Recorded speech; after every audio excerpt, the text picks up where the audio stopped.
Welcome to Midweek Moments. I'm Stephen Wright, Senior Pastor of Dahlonega Baptist Church, and today is a slightly colder, windier day. Yesterday was filled with higher temperatures, while today is taking a turn in the other direction as temperatures will be in the freezing category tonight. If we could choose, we would definitely choose a day like yesterday for sure, but we can't, as you know. We have to take the colder weather along with the warmer, the winter-like weather along with the spring. You know, sometimes our souls feel like the weather this week. We're having good days. It feels as if we're knocking on heaven's door. We're having a mountaintop experience, and all could not be better. But then something happens. Maybe it's a bad report from the doctor. Maybe somebody gets angry at us in an unjustified kind of way, and this person's anger hurts us. Maybe we just feel like we've woken up on the wrong side of the bed spiritually. We try to renew our minds, but we can't seem to. We try to feel spiritual, but we don't feel as close to God as we might like. Well, I think it's important for us to know that God's love for us does not depend on how we feel on a certain day. It doesn't even depend on the circumstances of our lives. His love for us is always the same. His love for us will never fail.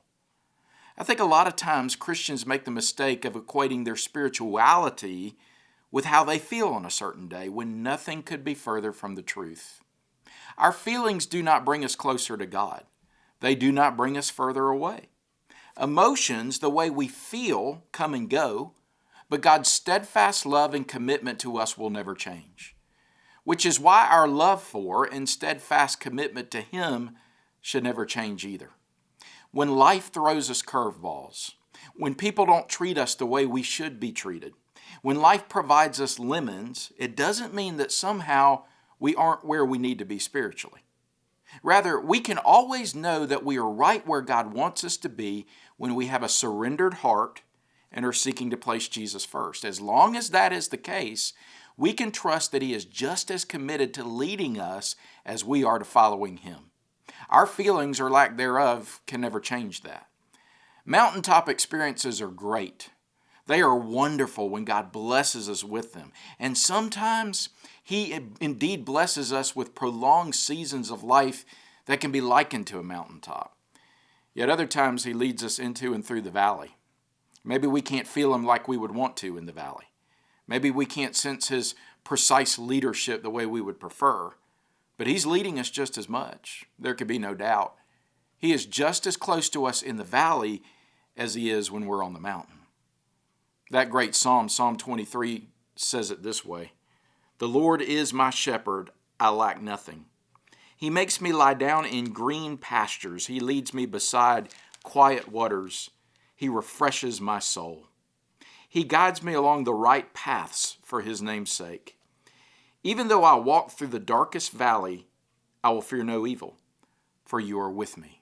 Your rod and Your staff, they comfort me." Notice that the psalmist says that God is with him and leads him during the time of green pastures and quiet waters, and that He also leads him during the times when he's in the darkest valley. Another translation says the valley of the shadow of death. Yet he does not fear because he knows that God is just as close in both places.